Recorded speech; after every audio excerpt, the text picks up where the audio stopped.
नमस्कार शेतकरी मित्रांनो, पीएम किसान योजनेच्या 22व्या हप्त्यासंदर्भात आली सर्वात मोठी आनंदाची बातमी। शेतकरी मित्रांनो, महाराष्ट्रातील हजारो शेतकऱ्यांसाठी पीएम किसान योजना ही सर्वात मोठी आनंदाची बाब आहे। आतापर्यंत 1 फेब्रुवारी 2019 नंतर ज्या शेतकऱ्यांनी जमिनी खरेदी करणारे किंवा नावावर सातबारा उतारा आलेले नवीन शेतकरी या योजनेच्या लाभापासून वंचित राहिलेले होते, त्यांच्यासाठी अतिशय आनंदाची बातमी आहे।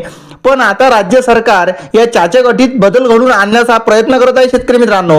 म्हणजेच विधानसभेत उपस्थित केलेल्या प्रश्नांना उत्तर देताना कृषी मंत्री दत्तात्रय भरणे यांनी स्पष्ट केले आहे शेतकरी मित्रांनो की अशा शेतकऱ्यांना पीएम किसान योजनेचा लाभ मिळावा यासाठी केंद्र सरकारकडून पाठपुरावा सुरू आहे शेतकरी मित्रांनो।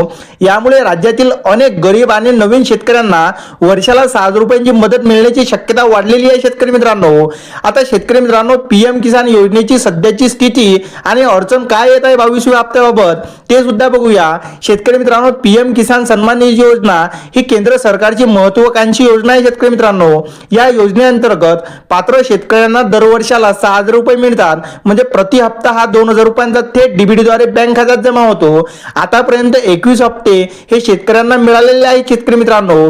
त्यासाठी 39,309 कोटी रुपये शेतकऱ्यांच्या बँक खात्यात जमा केलेले आहेत। म्हणजे प्रत्येक हप्त्यासाठी राज्याला अंदाजे सुमारे 1,814 कोटी रुपये मिळतात। म्हणजे शेतकरी मित्रांनो, आता जो 22वा हप्ता येणार आहे त्याला सुद्धा 1,800 ते 1,900 कोटी रुपये एवढा निधी मंजूर होणार आहे शेतकरी मित्रांनो।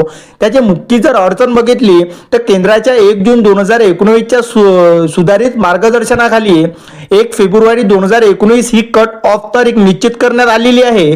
त्यानंतर जमिनी खरेदी वाटणी पत्र, त्यानंतर देणगी पत्र किंवा वारस हक्काने नावे आलेल्या शेतकऱ्यांना याचा लाभ मिळत नसतो शेतकरी मित्रांनो। त्यामुळे महाराष्ट्रातील अनेक नवीन शेतकरी याचा लाभ घेऊ शकत नाही शेतकरी मित्रांनो। पण आता नवीन नियमानुसार ज्या शेतकऱ्यांजवळ आता नवीन जमीन खरेदी झाली ते सुद्धा पीएम किसान योजनेचा लाभ घेऊ शकतात। आता कृषी मंत्र्यांची विधानसभेमध्ये काय मोठी घोषणा झाली पीएम किसानच्या योजनेबाबत ते सुद्धा बघूया। विधानसभेत आमदार समाधान अवतडे यांनी हा मुद्दा उपस्थित केला होता। उत्तर देताना कृषी मंत्री दत्तात्रय भरणे यांनी सांगितले की 1 फेब्रुवारी 2019 नंतर जमीन घेतलेल्या शेतकऱ्यांना पीएम किसान आणि नमो शेतकरी सन्मान निधी योजनेच्या लाभापासून वंचित ठेवणे अन्यायकारक आहे।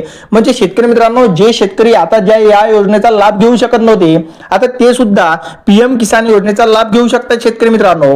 याचबरोबर राज्य सरकारने जे नमो शेतकरी महासन्मान निधी योजना चालू केली त्यामध्ये सुद्धा बदल घडलेले आहे शेतकरी मित्रांनो।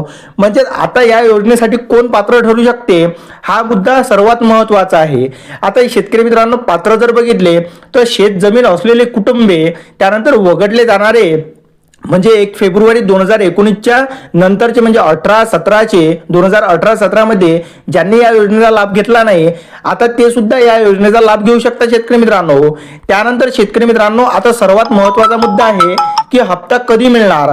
तर शेतकरी मित्रांनो, सरकारने अद्याप ही अधिकृत तारीख ही जाहीर केलेली नसली तरी हा हप्ता पुढील आठवड्यामध्ये शेतकऱ्यांच्या बँक खात्यात थेट डीबीटीद्वारे जमा होऊ शकतो शेतकरी मित्रांनो।